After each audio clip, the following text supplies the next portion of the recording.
Sunog! Sunog! Hi guys, maing adlaw kaninyong tanan. Welcome to my vlog. Ani ata karon rin sa eskwelahan guys. Adlaw karon nga Sabado guys. Puros mi nakahilo diri mi nagtapok sa akong mga classmate kay moadto mi sa Bayabas Elementary School guys kay manghinlo mi dito no. Ug katugsog doon. So nang lakaw na may pagawas sa mi sa eskwelahan mga guys kay moadto na mi no, mugikan na mi. Ingon dito sa area nga among adtuan. So tara kuyugi ko niyo taman sa mahumani nga video.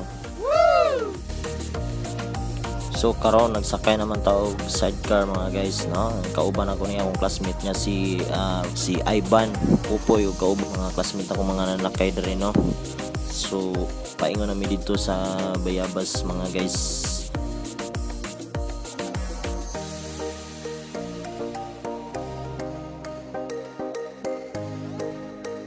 Karon gikan ta sa eskwela sa Aurora Pioneers Memorial College, naabot na ta diri sa crossing sa Rumarati mga guys.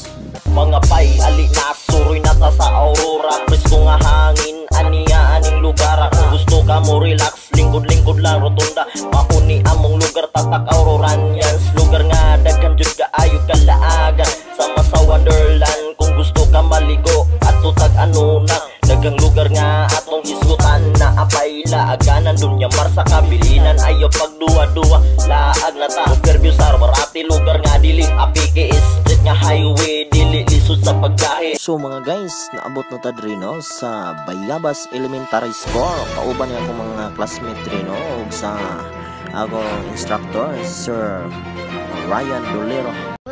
So naabot na mi diri, paingon na mi sa among mga area nga among hinluanan mga guys no. Mga kapaligiran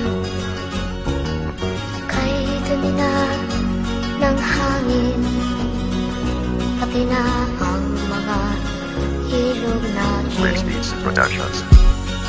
Kasabay ng mga taong nilikha ang kalikasan para may pagtuwanan tayo ng pangangailangan. Dalang ito ng Diyos, bigyan ng kahalagaan. Parehas mong may buhay, dapat ay pangalagaan. Sa dagat pa sa mundo at uhaw na kapatagan. Ngayon nanininsala ang bulkan nagpuputukan. Gawa ng organismo may budhi ng kasakiman. Masyadong kinamtam ang titulo ng kataasan. Bago mo suriin ang iyong kasalukuyan, maaari pa luminong ka sa pinanggalingan. Doon maririnig ang kumpas ng mga daon, mga lumilipad na humuhuli mga ibon. Isang lumalangoy sa mga dalampasigan. Bakit na malinaw na ay sarap titigan. Ngayon biglang nasira dahil sa maling proyekto, kaya humatong na sa pagkabutas sa mundo.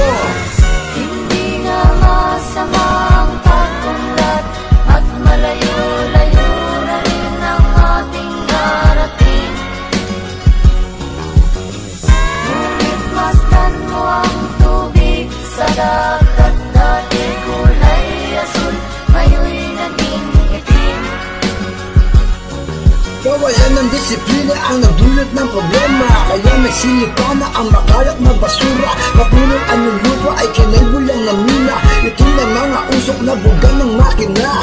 Ito ay nagsanli ng malungkot na epekto dahil sa kagagawan na rin nating mga tao. Hindi na makontento, kalikasan inabuso, pinakikialaman ng wala man lang abiso. Bastong kapaligiran na yating pinoporisyo, silang nagbibigay ng magandang benepisyo. Sila pa ang nanganib sa Guys, maugay paghumana mo og bang limpyo og panaog diri no. Naabot na mi diri sa Luyo aning eskwelahan mga guys. So after aning mahumana mo ay may magpirmahan og clearance. kapaligiran ay bigyan ng kamalayan. Ang mga artining ating ikinalat sa hangin, sa langit, huwag na nating paabutin. Upang kung tayo'y pumanaw man sariwang hangin sa langit. Pirma na among instructor after nga mapirma namin sa among clearance.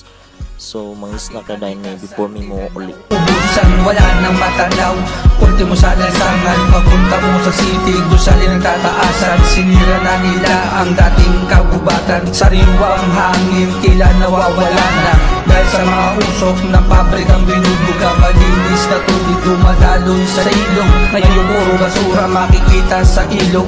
Huwag na nating hintayin, tayo ay singilin na mga diwata at sa atin ay gawin.